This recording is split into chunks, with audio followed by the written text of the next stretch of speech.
Bonjour à tous, je voulais vous présenter aujourd'hui le Maz Alpha. J'ai essayé de le tester un petit peu, voir ce que c'était que ce téléphone qu'on appelle bezel-less en ce moment, qui sont bien à la mode. Donc là on est sur un téléphone qui a un écran de 6 pouces, qui fait en longueur 15,9, en largeur 8,2 et 8,1 mm d'épaisseur, donc il n'est pas bien épais.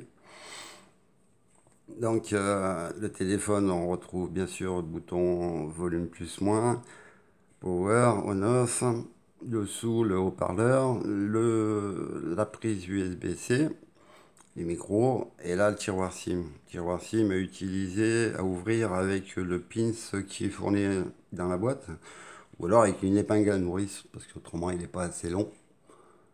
Donc on a des difficultés à l'ouvrir. Il a un port micro jack, ça c'est bien.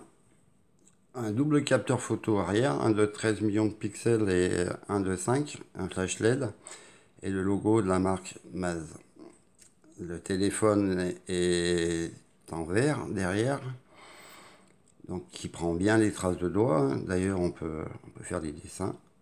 Ou alors on peut faire comme le Note 8 là, on peut prendre des notes vite faites. Enfin bon, c'est un nid à empreinte. À l'avant, on retrouve donc à l'écran un haut-parleur ici, le capteur d'empreinte et le capteur photo avant de 5 millions de pixels qu'il faut retourner pour prendre selfie et vidéo. Donc bon, là je me suis raté, je vais faire un code vite fait et je vais vous faire voir que le capteur d'empreinte il marche très bien. Voilà. Euh, il y a un petit temps de réaction, mais il fonctionne, hein. Bon, là j'ai mis qu'un doigt, mais autrement il fonctionne, hein. On voit qu'avec les autres doigts ça marchera pas. J'ai mis qu'un doigt. Donc pour le capteur d'empreinte c'est nickel. Euh, c'est un téléphone qui tourne avec un médiatek. Alors, moi j'ai pas trop l'habitude des médiatek, mais c'est un médiatek 6755 avec 4 cœurs qui tournent à 2,5 et 4 cœurs qui tournent à 1,4. Et il est sous Android Nougat 7.0, je crois. Oui, oui 7.0. Voilà pour le caractéristique du téléphone. C'est un joli téléphone, hein. Moi j'aime beaucoup. C'est un peu grand. En poids, il fait 220 grammes. 225, je crois même. Donc c'est vrai que pour les personnes qui ont des petites mains, c'est pas vraiment facile. Donc là, au niveau des bandes de fréquence, je suis en 4G, là je suis chez SFR, il n'y a pas de souci, il passe bien en 4G. Il, a, il a les bandes B1, B3, B7 et B20. Moi, j'ai pas eu de décrochage, j'ai pas eu de, comment on appelle ça, décochage plutôt. Donc qui tombe sous 3G ou alors E. Il est resté, même avec SFR, il est resté en 4G de partout là dans ma région. SFR, ça va, ça arrose à peu près. Donc j'ai fait quelques petits tests, hein. Donc on va regarder ça vite fait dans les galeries. Quand je l'ai reçu, le téléphone, bon, il y avait une mise à jour. Donc avant la mise à jour, sur Antutu, il faisait 66 371. Avec là, single core, là, je connais pas trop les benchmarks là. Et donc j'ai fait la mise à jour. Et donc après la mise à jour, j'ai eu un autre score de 69 202. Donc ça fait que c'est presque 70 000 points, ça fait qu'il tourne bien. Et donc là ça passe à 891. Voilà. Et donc après au niveau, j'ai fait Epic Citadel, hein. Donc en haute performance, high qualité. ultra haute qualité. Donc, c'est très bien, hein. Donc là, j'ai pas fait voir sur ma Roned Garden, hein, il fait des bons scores, hein. Moi, je trouve que, bon, j'ai essayé plusieurs jeux et c'est vrai qu'en jeu, ça tourne bien. Le seul problème, c'est le multitouche. Enfin, c'est pas vraiment un problème parce qu'on le ressent pas trop. Ça dépendra peut-être de certains jeux. Mais bon, un téléphone n'est pas fait que pour les jeux. Donc voilà, j'ai fait le test GPS aussi. Donc en 5 secondes, il m'a trouvé 13 satellites sur 18. On a refait un deuxième test en 2 secondes, il m'en a trouvé 12 sur 20. Donc nickel pour GPS, hein. J'ai fait de la route avec, il n'a pas décroché non plus. En 4G, enfin avec le GPS. Donc il a bien fonctionné. Par contre, voilà, c'est les photos. Alors, quoi dire sur cet appareil photo? Ça va pas satisfaire tout le monde parce que les capteurs arrière sont vraiment pas terribles, hein. Donc là, en pleine luminosité, on voit, c'est pas, là c'est tout flou. Je sais pas, il y a quelque chose qui va pas. Et puis au niveau de la caméra, de l'appareil photo, il y a un problème de zoom. On peut pas faire plus.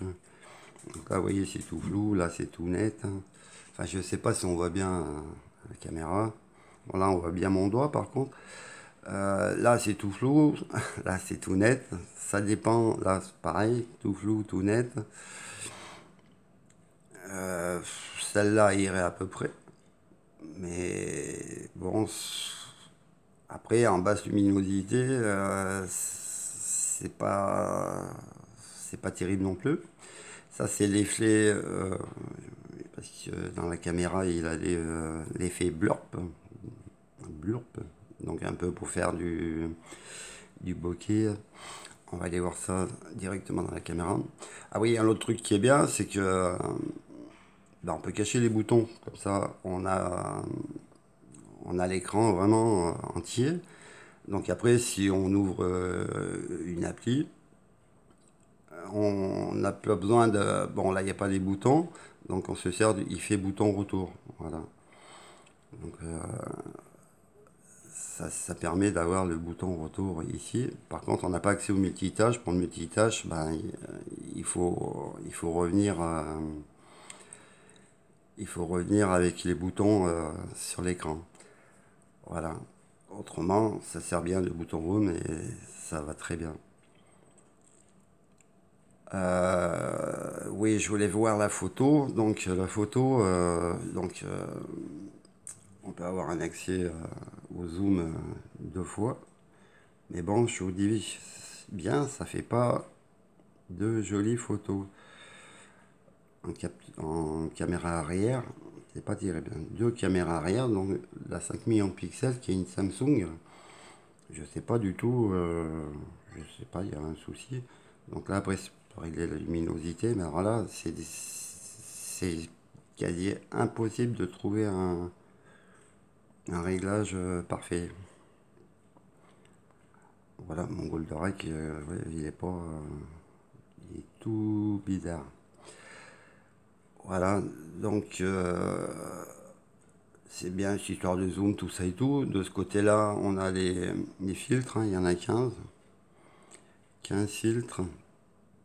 Bon, moi je m'en sers pas. On a le Fast Beauty. Donc là, les faiblures, ouais, je me suis amusé à faire, mais c'est pas.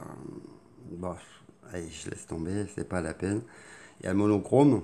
En monochrome, bah, c'est pareil, on va essayer d'en faire une pour voir ce que ça donne. Je l'ai pas fait. Et puis on a cet effet qu'on ne peut pas zoomer vraiment plus que ça, quoi. Et donc on peut pas aller chercher, voir les détails bien comme il faut. Bref, hein. Il y a le mode panoramique, j'ai pas réussi à le faire marcher. Et puis après vous avez le mode pro, bien sûr. Bah, c'est sûr que là, moi les réglages je connais pas en photo. J'y connais pas grand chose, mais je sais que bon, on peut régler. Hein, c'est quoi? C'est la luminosité, ça. Après, c'est sûr qu'avec les réglages, quelqu'un qui s'y connaît un peu, il pourra peut-être faire des plus jolies photos que moi j'ai réussi à faire, quoi. Donc voilà pour les appareils photo. En jeu, ben ouais, on va essayer de Subway Surfer. Malgré que l'écran est un 5 touches, je trouve que ça va. Ça permet de jouer facilement. Donc là, c'est vrai que à part au bas, gauche, droite, on se sert pas trop de l'écran. Mais il y a des jeux, peut-être comme Fastland que j'ai essayé. C'est un jeu de voiture, Fastland. On peut pas jouer avec un. Il faut faire glisser le doigt sans arrêt. Donc l'écran, il n'arrive pas à suivre. Donc voilà. Bon bah là je suis mort. On va tenir appuyé. Voilà, il fait retour et on revient au point de départ. Voilà. À essayer Real Racing, j'ai trouvé que ça marchait très bien pour le Mediatek là. Je vais pas me connecter, on s'en fout. On va faire une course tout de suite. Pour un Mediatek, je connais pas beaucoup et en fait, je trouve que ça tourne bien. Il tourne bien. Parce que là, entre les courses surtout, il y a pas d'attente. On appuie, paf, paf, ça vient. Il n'y a pas de souci. Donc là, on voit que c'est fluide. Hein. Je sais pas quelle voiture j'ai pris, qu'est-ce que ça donne. Une voiture qui dérape bien. À 70 km/h, on fait des super dérapages. Donc, vous voyez, c'est fluide. Et puis ça lag pas. Donc le Mediatek il fait bien son boulot là. Hein. Il a un bon moteur ce téléphone pour ça. Maintenant là on se sert pas beaucoup de l'écran à part bon là, je sais pas comment les gens y jouent. Moi je mets en automatique hein, et puis je laisse rouler. Il y a juste pour freiner et puis pour tourner quoi. Hein. Donc là, on se sert pas beaucoup de l'écran. Bon, autrement, il y a certains jeux où quand même, je sais pas si je l'ai. Ouais, c'est celui-là, Fastland. Donc je l'avais pas préchargé. Donc on va voir s'il va aller vite. Parce qu'on m'engueule que je fais des vidéos trop longues. Donc ce jeu-là, on peut jouer bien sûr, mais comme on sollicite beaucoup l'écran ici, il y a des moments où il n'arrive plus à suivre. Donc, je sais pas, on va voir. Vous voyez, là ça va pas. À moins que ça vienne du jeu qui bug un peu aussi. Bon, sur une autre téléphone, j'ai pas de soucis. Et là, il a pas suivi. Là non plus, voilà. Donc peut-être que pour certains jeux ça. Et là il le fait pas. Bon en fait c'est pas mal dans l'ensemble. Hein. Ça permet de jouer à tous les jeux. Ça permet de jouer à tous les jeux.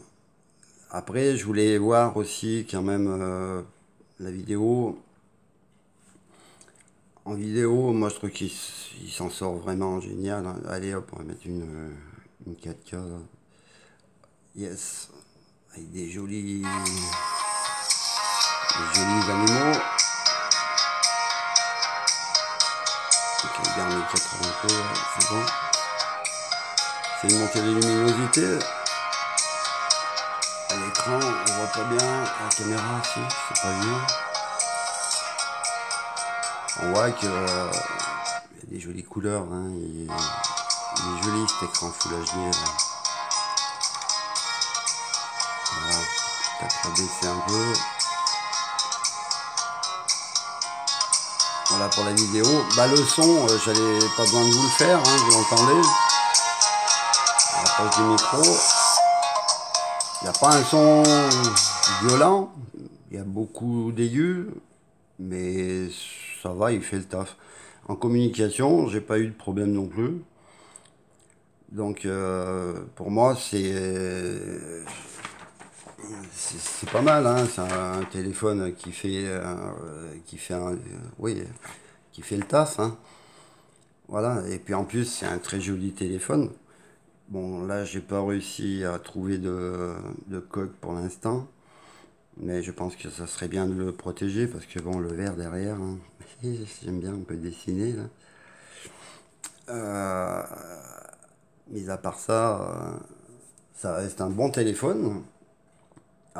Pour un prix pas très cher, dans les 150 euros, je crois, hein. Bon, là, j'étais dans les caractéristiques. Ben voilà, je n'ai plus qu'à retrouver, tourner chercher. On va taper Mazalfa. Je crois qu'il est dans les 150 euros toujours, hein. Mazalfa 4G tablette, allez hop. Voilà, bah il y a des promos aujourd'hui. Ouh là là, mais ils ont augmenté.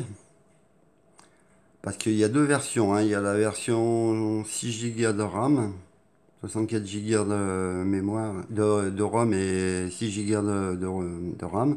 Et il y a la version 64 Go, 4 Go comme celui-là, hein. Donc là, il est à 151 euros. Avec les 10%, j'ai vu, je ne sais plus combien il y a de pourcentage.